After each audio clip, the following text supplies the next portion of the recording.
Welcome to Below the Line, where we talk about working in Hollywood from the crew perspective. My name is Skid. I'm a former assistant director and your host. Quiet on the set. Today, we're talking about Blonde, a fictionalized take on the life of Marilyn Monroe. The film, which is currently airing on Netflix, is an adaptation of the novel by Joyce Carol Oates, and Ana de Armas plays the lead. My guests are the hair and makeup team. Jaime Leigh McIntosh, you were the head of the hair department. Welcome to Below the Line. Thanks. And Tina Roesler Kerwin, you were the head of the makeup department. Nice to have you here as well. Thanks so much. Happy to be here. I'm happy to have you both here. I think this is going to be a fun conversation. A warning for listeners, it may contain spoilers, so be warned. So first, tell me about how this project came together, how you got involved, and when actual filming took place. I was recommended to Andrew Dominic, the director, by makeup artist Jean Black, who he had worked with on previous films. So I went in and interviewed with him while he walked around and showed me hundreds of photos of Marilyn and what he was visually wanting to see. And I was just soaking it all up. And then he just about 3/4 of the way turned around and said, so can you do Marilyn here or what? And I was just like, I think so. And he's like, all right. And that was that. Well, Jaime, we will come back to that challenge of doing Marilyn, as he put it. Tina, tell me how you got involved. I got involved through the first AD and producer, Scott Robertson. We had recently worked together, and for some reason, he thought I should be part of this. Jean was originally on it, and then they shut down for a little bit, and then Jean's schedule got complicated with Brad, and so I came to the project a little bit later, but it was through my relationship with Scott. So that's how I got to it. And I had a similar experience with my interview with Andrew. Just the walls of the production conference room were covered with hundreds and hundreds of images, and it was in scene order, and it wasn't always Marilyn, but it was images it was like the biggest mood board you've ever seen. It was just images that set the tone for a certain scene. And so he walked me around this, and it was a lot from the very, very beginning, and it never stopped being a lot. You know, that's interesting. So it sounds like the entire production was trying to get in the space of capturing Marilyn Monroe. But obviously, the hair and makeup is going to be central roles in bringing this to reality. Talk to me about your approach to this iconic look. I think for me, it just really started with actually getting to know Marilyn, because I knew who Marilyn Monroe was, of course, and Norma Jean, and I'd seen images, but I wasn't a diehard Marilyn fan. So I had a lot of research to do. I will say, someone's probably going to shoot me, but I'd never seen any of her films. So it was a hard and fast crash course on all things Marilyn, but also because Andrew had such a clear vision in his mind of what he wanted to see, it was narrowed down for me to be able to know exactly what we were recreating, how much we were going to be recreating. So I just kind of took Andrew's lead on that. I think when I came on, I felt I had some knowledge of Marilyn, but I'm like Jaime Leigh, I wasn't a diehard fan. And I think there's a little bit of that was actually helpful, because I didn't have locked in my brain what had to be or what should be.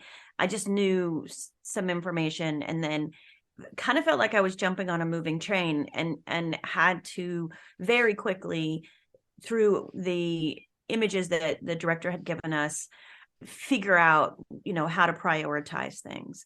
And then because Andrew and Anna had done a test before, they sort of figured out a few things that we both learned, is in that the wigs were pale enough and her hair was dark enough that there needed to be a fix in order for those wigs to look good. And Jaime Leigh was on board with that. And so then together we figured out that in order to cover Anna's dark hair, then we were going to need, a bald cap or a prosthetic or something like that. So we ended up, through some trial and error, using 3 fusion effects, prosthetic silicone transfers in order to cover her hairline. So there was one on each side and then one on the back that went down the middle.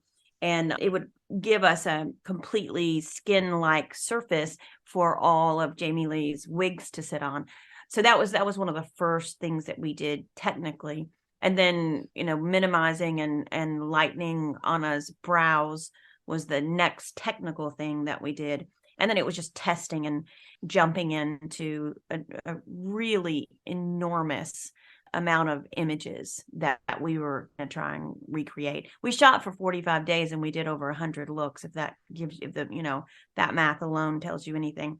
So it's one of the reasons why we needed prosthetics under the wig, because a regular bald cap wouldn't hold up to wig changes in the middle of the day. So anyway, we started with some of the technical stuff and then kind of leapt into the masses of images we were recreating.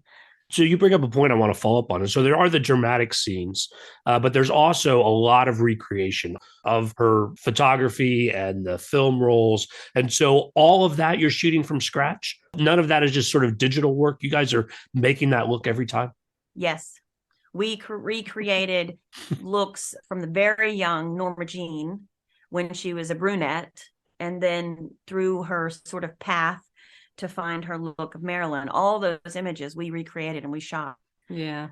Every picture that you see, the newspaper cutouts that she gives her mum to look at in the hospital and all that type of stuff, there is not one Anna face digitally put on a Marilyn head and body. So it's all completely, we did all those photo shoots.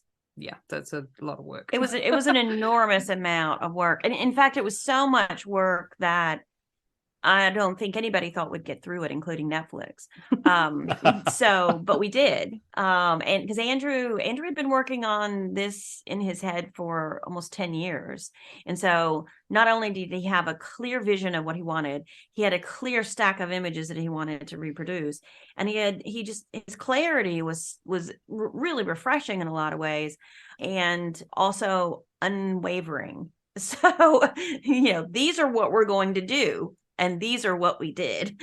And we did quite a few. There was actually some that we did that didn't even make the film because we had so many. It was a challenge. Yeah, it's an insane challenge. Tina, you mentioned Scott Robertson, who was a producer and the first AA in this. I know Scott. I worked with him back on Elizabethtown in the day. And I also know his key second, Aaron Fitzgerald. How did those guys contribute to all of this coming together and really trying to meet the schedule that you've described? I think for me, Aaron will always be in my life as like a savior. He's so calm and he's so lovely, and he just wants to help and do whatever he can to make it happen. So sweet and just so helpful. He would just do anything to try and help us achieve what we needed to achieve. And you could go to him with anything. He was just like our solid rock of good guy. He was often the bearer of bad news, Yeah. but he always did it in a way that you always felt like he's like, I get it. This is not good, but here's what we're going to do. And he would always sort of take whatever it was and he would spin it into, you're like, okay, Aaron, we'll do that for you because you're so awesome, And there was a point when it felt like, as much as we appreciate Scott and, love working with him, it felt a little bit, there were days where it was like good cop, bad cop, because unfortunately Scott had to make the tough decisions. And unfortunately for Aaron, he had to deliver these decisions sometimes about, how many more scenes we're doing or how many changes we're having, or that we don't have time for this or that or whatever, or that, I know you needed, 20 minutes and you have 2, and, just whatever that is. And I don't think either one of them realizes how much collectively they were supporting, each other. But Aaron was great at just making you want to whatever it was he asked. You don't want to make Aaron cry. No. And I don't think even Scott understood how much, smoothing over and making bright and happy that Aaron was doing. And, the song and dance that Aaron is doing in the, base camp. I don't think anybody knew, except us and maybe costumes. They were a great team. There was a lot of impossible task and they helped us pull it through. We couldn't have done it without that teamwork. Yeah. They were great. And I mean, Scott was up against it big time. Mhm. Like that schedule was, you would have thought it was impossible. I mean, I've never had an AD tell me that I cannot do a wig change for continuity because I do not have time. And we'd got the wig changes down to 7 minutes, and that was too long. He was just like, we don't have time for it. And, you know, you just talk to the director about it. It's okay. Don't worry. It'll be all right. And you just trust them all and walk away and go, well, shit. Okay. We'll see how this turns out. Wow. Tell me what other sort of challenges you guys were facing in the day-to-day execution on this. Well, time in general, schedule. Time and money. Money. It's always time and money, isn't it? I mean, trying to create as many looks as we did with the few wigs that I had, I would have loved probably twice as many wigs than what I did have, because trying to push and pull a couple of wigs into so many styles every day is sometimes it works in your favor and sometimes it does not. There were definitely times when, you know, in fact, we actually pulled it up on our phone because Anna had never seen it. There's this old Dunkin' Donuts commercial where this guy is saying, time to make the donuts. And he goes out the door and then he comes, you know, I made the donuts, and out the door making the donut. And then at one point he runs into himself going in and out the door. And that's how we felt some days, you know, because I actually pulled it up for Anna and she'd never seen it. It was hysterical, you know, because our days were long because we had a couple hours in the morning to put her together. And then we had time in the evening to take her apart. And half the time it's just the three of us are there in the trailer, and we're, you know, punch drunk and tired and not knowing where day finishes and one starts. Definitely. I mean, we probably should have just put up, you know, beds in the trailer and we would have gotten more sleep. But there was definitely days when, you know, there was like, how are we ever going to get through this? But there was also those moments when we would actually accomplish something and we go, oh, okay, that looks like the picture, that we go, okay, great, wonderful, next, you know, and we would just move on to the next one, because there were certainly days that all we were doing is just checking the boxes, you know. And some days we were doing looks that we were only doing that day and we'd never do them again. And we hadn't done them before, so it was the first time, and you've got 10 minutes to figure it out. So especially some of the younger stuff, you know, that was telling her, you know, her path. Some of those we'd never done. And we were just moving at lightning speed. We were changing her, you know, she had a tent on stage. So we went into the tent, she changed hair, makeup, costume, out again, and hair, makeup, costume, and out again. And we were flying through looks on some days. So it's quite a bit. Speaking of the looks, something else I noticed about this film is that it uses a lot of different visual styles. Sometimes it's black and white. Sometimes it's these soft close-ups. I know that those choices do affect how hair and makeup come across. I'm curious how that played out as another complication on this shoot. We wouldn't always know how they're going to shoot it. Oh, my. So for us, no fault of our own. Yeah. Yeah. Best kept secret. Yeah. We're like, surprise. We might some days know black and white or color, but we might not know past that. And during some of the pre-production, when we were doing all these photographs, I had a chance to try just a ton of lip colors. So I knew kind of which ones worked better in black and white and color. But there's a lot of times we didn't know how they were going to shoot it. So we just always assumed that it was going to be close up and it was going to need to match as close as possible and be prepared for anything. Yeah. So wigs came to set, lipsticks came to set. My makeup bag was the biggest I've ever had in my life, because I had her lifetime of lipsticks with me every day, because just in case. It almost felt like we had two call sheets. The one that everyone was seeing, and sort of like the secret one. It was like, oh, we were going to do this too, you know, and we're like, wow, you know, it was a lot. So we weren't always prepared in the moment. But we got there really quickly. Yeah, they also did this thing that they started referring to, and I don't know if other film sets have done this, but I hadn't come across it before. It was 50-50. So it's like, what? 50-50? Tell me more. Yeah, I hadn't heard of that on set either. Yeah, so they would start rolling and you just quietly start hearing 50-50, and it's just like, oh fuck, they're shooting. And it didn't matter if there was kind of crew in the shot. Some of the crew had been dressed, so if they happened to be in shot, it was okay. But it was just like, we rely heavily sometimes on our last looks. So, there's normally a rhythm of how things go that, you might leave something to do on set last minute because you don't have time. They're pulling around a trailer, whatever. And then they start shooting and you're like, what, they're rolling right now? I can't go in. Okay. Yeah. And we got as close as we could before we left the trailer because we began to understand that rolling could happen the minute she walked in the door. Because we were on a film set and they were shooting a film set, and we had a lot of antique cameras and lighting and everything else around, and there was crew that was dressed period hair and makeup, costumes and everything. You just had to be aware. You just had to be sort of because we didn't have time to do that ourselves. Our assistants on some days would do it, so we would just sort of duck away and go, she's yours. So but I think what ended up happening in doing that is that you got an essence of Marilyn on set that was different than you would have gotten otherwise. So there was some of this behind the scenes stuff was really behind the scenes stuff. I mean, it was actually what was happening. It was really interesting and terrifying way to shoot. Not to take anything away from Scott and his team and the schedule and what they're trying to do. The film comes together. It looks great. But I would think as hair and makeup that I would be a little surprised. Like, again, getting the look of Marilyn Monroe, were you surprised that it wasn't, I don't know, sort of scheduled around, given the importance to the entire project of your work? Wouldn't have that made sense?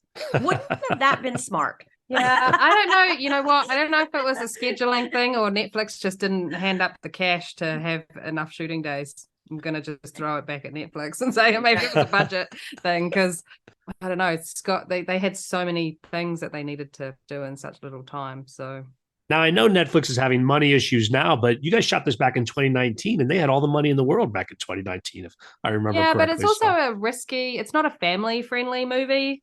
No, Do you know what it's I mean? not. Yes, I know that's where exactly the money goes. So I think it was a risk for them to take it on in the first place, maybe. So I'm just talking out my ass now, really. About childhood trauma, maybe don't necessarily make the top of the list of Netflix shows. I don't know.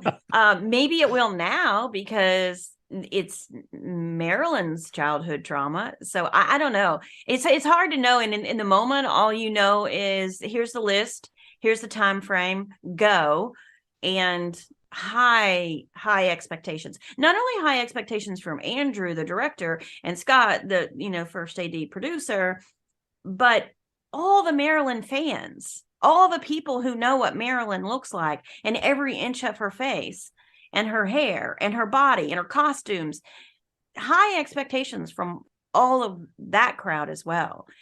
And there was people that knew about the film, and they were, we can't wait to see, and we can't wait to see, and so.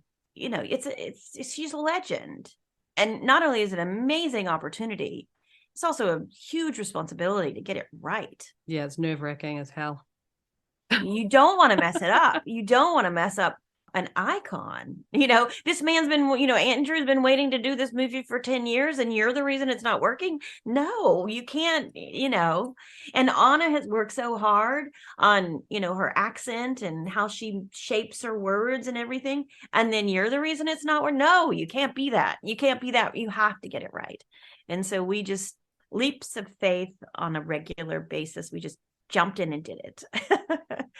Crossed our fingers and did it. We talked a lot about your work creating Marilyn Monroe. But talk to me about some of the other characters in the film. Did you even have time?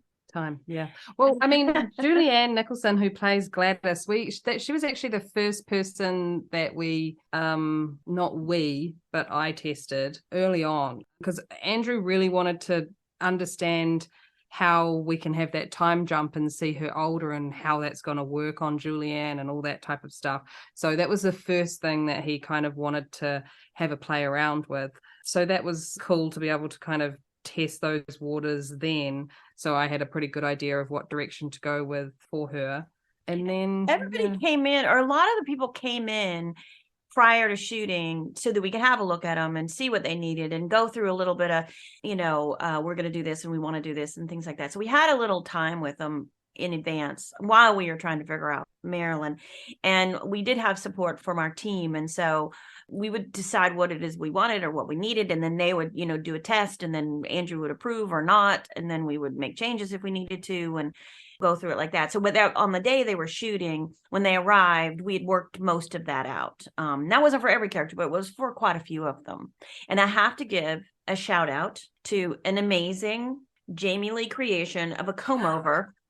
I was like, where is she going with this? It's the best comb over. It's so good. You didn't know it wasn't real. Well, you should never know. You should never know. That's true. But it's so good. I'm pitching to you now, Jaime Leigh. I've set you up to tell us about this amazing comb over, because honestly, it was so weird looking when it was on the block, but when it went on, you're like, this is fantastic. Yeah, I think it was on Dan Butler, who plays her manager / agent. So often when you do period films, I mean, fashion has changed so much for guys. Like, they start receding or thinning or losing hair on top, and they will just kind of buzz the whole thing off. The comb over has kind of, there's only a few gents left in the world that are trying to do the comb over, and they're probably in their 80s or 90s. So I just really wanted to see that in the film. So yeah, I just had I didn't even do the measurements. I think I emailed Dan, and I was just like, he sent me photos, and I put markings on his photos, and I was just like, can you measure from here to here and tell me how many inches that is? And then I just had a delicate little piece made that we glued onto one side and had the hair comb over the top of his scalp, over the top of his head. And he loved it. I think he thought I was a little bit crazy at first, but once he saw it, he was just like, oh yeah, this is cool. You're going to have to, now you're going to want to go back and have a look at that. Now you're going to go, wait a second, where did I miss the comb over? That when you mentioned the comb over, I remember it. It didn't grab my attention at the time because it works very much as the time period. And that's, you're not looking for extra attention, but I will encourage our listeners, go watch it again and sort of look for those nuances in character that maybe you didn't notice before. Yeah.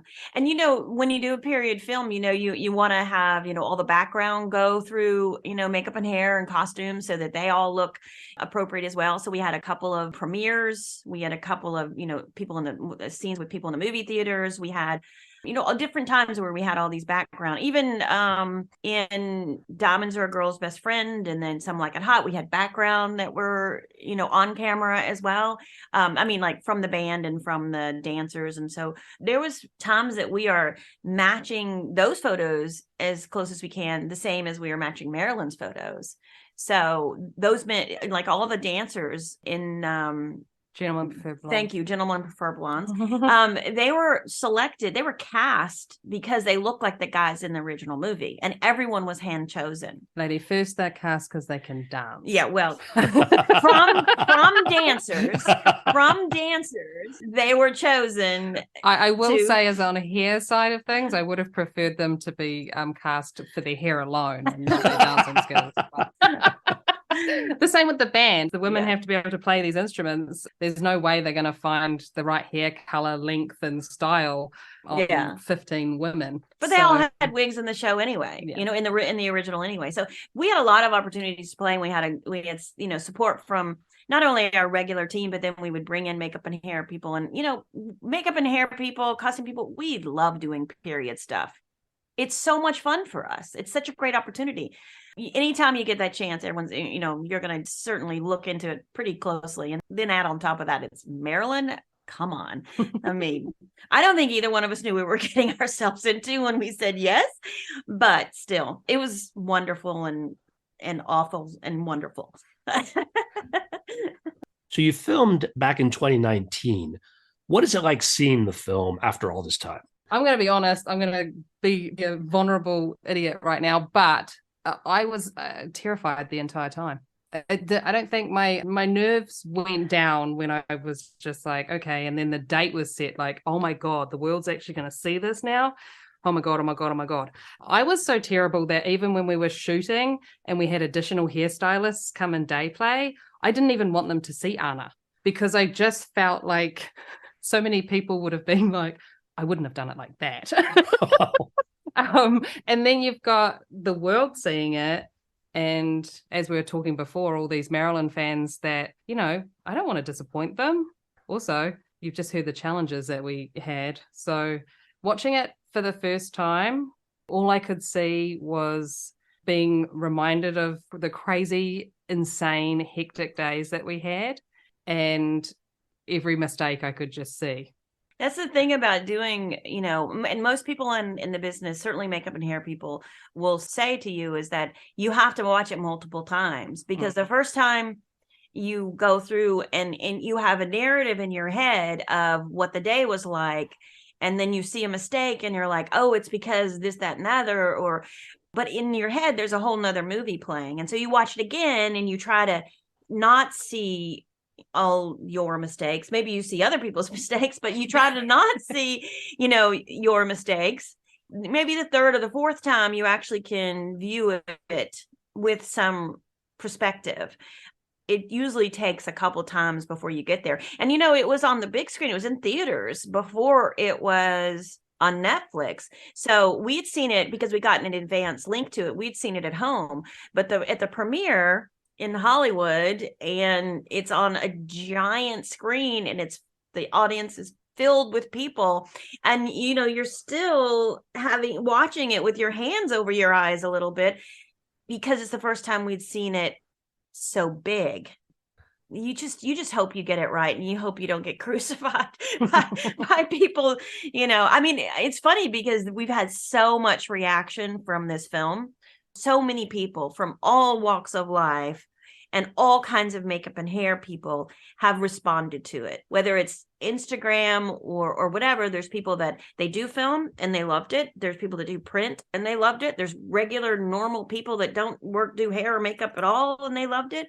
And so we did something right. And I don't think we felt like that a lot of the time, so maybe it was the pace. We just never had really a moment to savor anything. We just were moving so fast. So I don't know.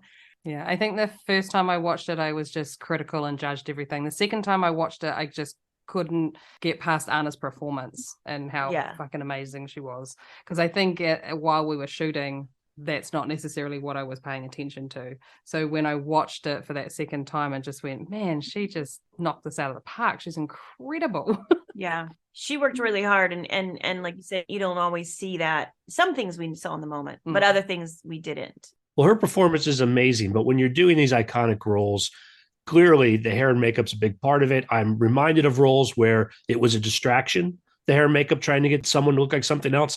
But in this case, I think it buoyed her performance in a way that makes it unnoticeable. But again, you guys should really be proud of this work. I think it looks fantastic. Congratulations. We're definitely proud of it. And one thing that was really interesting while we were doing this, we were shooting in places that Marilyn had lived or been, or, we shot in her home, and where she died, we shot in her home that she lived with her mom. And we shot a lot of practical locations that, she'd walked that path. That was also really interesting. This is one of those movies where it's going to challenge the people that watch it, and they're going to have to walk her path in a way that they might not be prepared for. It'll be interesting to see, some people will love it and some people will be uncomfortable with it. Well, I'm glad in the end you guys are both comfortable with your work. Thanks so much for sharing behind. On that note, we're going to call it a wrap. Great having you both here. This is a lot of fun. Awesome. Thanks, Kid. Thank you so much. Listeners, I always appreciate your feedback. You'll find my contact info at our website, below the line, oneword.biz. That's B-I-Z. You'll also find past episodes and links to all of our social media, so check it out. Ladies, where next are we going to see your work? So the next thing to hit the screens is pretty soon, and that's Babylon for myself. Yeah, and then Oppenheimer, which is Christopher Nolan's mid next year. We're both in Prague now, working with Anna again. We're working on a John Wick spinoff called Ballerina. So that's what's up for me. A little different from Marilyn. A little different. A little bit different. Those are all projects I'm looking forward to this, and I hope you guys will consider coming back and telling me more about them. For sure. Where you can also catch Jaime Leigh is on our podcast. Go ahead. Lastlooks.com. What is it? Last Looks is the name of it. It's the Last Looks podcast. There you go. I'm in competition with Skid. No. I think we have some overlapping audience. I speak to hair and makeup people in the film and television industry. So yeah. Whether you're in the industry or you want to be in the industry or you're not in the industry or you're new in the industry or you're old in the industry, it's very interesting. It's interesting.